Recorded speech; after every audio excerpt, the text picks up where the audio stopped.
Hello दोस्तों, स्वागत है आपका मेरे चैनल पे। आज हम जानने वाले हैं बाइनरी प्लान के बेसिक्स के बारे में।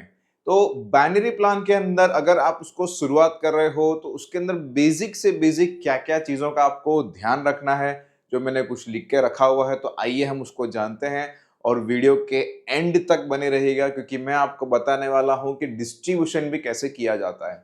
तो फर्स्ट ऑफ ऑल दोस्तों, आपको ये डिसाइड करना है कि ज्वाइनिंग अमाउंट क्या रखना है। और बहुत बार क्या होता है, ज्वाइनिंग अमाउंट जो होता है ना, वो हर एक अलग अलग कंपनी का अलग रहता है। तो या तो आपको फिक्स रखना है तो फिक्स भी रख सकते हो, और या तो आपको मल्टीपल ज्वाइनिंग अमाउंट रखना है तो आप वो भी रख सकते हो। मल्टीपल नॉर्मली किस लिए यूज होता है, जो प्रोडक्ट बेस्ड कर रहे होते हैं, प्रोडक्ट बेस के अंदर आपको ये मल्टीपल ज्वाइनिंग अमाउंट आ रहा होता है। बट इसमें फिक्स एक रहता है कि 1000 बिजनेस वॉल्यूम या 500 बिजनेस वॉल्यूम का आपको एक्टिवेशन करना है। एक्टिवेशन का तो फिक्स ही रहता है, भले ज्वाइनिंग पैसा अलग अलग अमाउंट ले सके। दूसरा होता है फिक्स अमाउंट, होता है कि 1000 रुपए से ज्वाइन कर लिया, या 5000 से ज्वाइन कर लिया, या 10,000 से ज्वाइन कर लिया, राइट। तो दोस्तों ये चीजें होती है। ज्वाइनिंग अमाउंट है वो कौन सा आपको रखना है वो बहुत मैटर करता है। जो भी आप ज्वाइनिंग अमाउंट रखते हो और जो भी आप प्रोडक्ट रखते हो, राइट, तो आप जितना भी मार्केट से आप पैसा ले रहे हो ना, तो आपको जीएसटी उतने पे भरना पड़ता है। ये जीएसटी अमाउंट उस अमाउंट पर है जितना आप कलेक्ट कर रहे हो मार्केट से पर मेंबर। अगर आपने 1000 रुपए आप मार्केट से ले रहे हो या 5000 रुपए आप मार्केट से ले रहे हो, तो आपको इस अमाउंट पे जीएसटी देना होता है।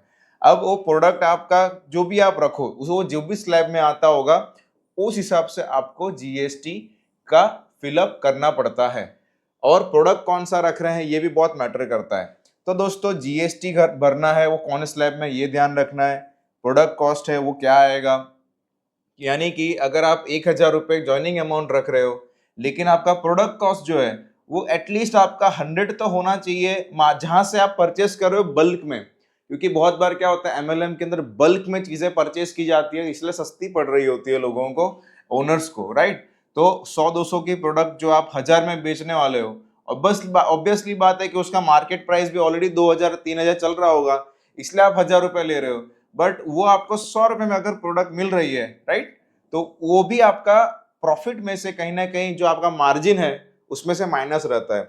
फिर जो भी अमाउंट बचा, ज्वाइनिंग अमाउंट आपने ले लिया, उसमें जीएसटी निकाल दो, आपका प्रोडक्ट कॉस्ट निकाल दो।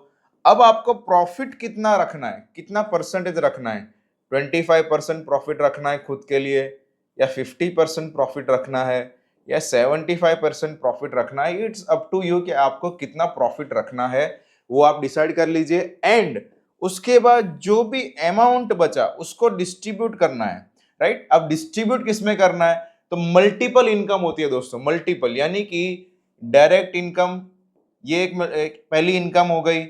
उसके बाद बाइनरी इनकम हो गई, उसके बाद रिवॉर्ड हो गया, उसके बाद दूसरा एक और इनकम होता है रॉयल्टी हो गया।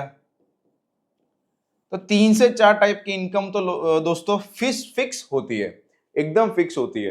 तो कहीं ना कहीं ये सब चीजों का आपको डिसाइड करना है कि कैसे कैसे क्या डिस्ट्रीब्यूट करना है।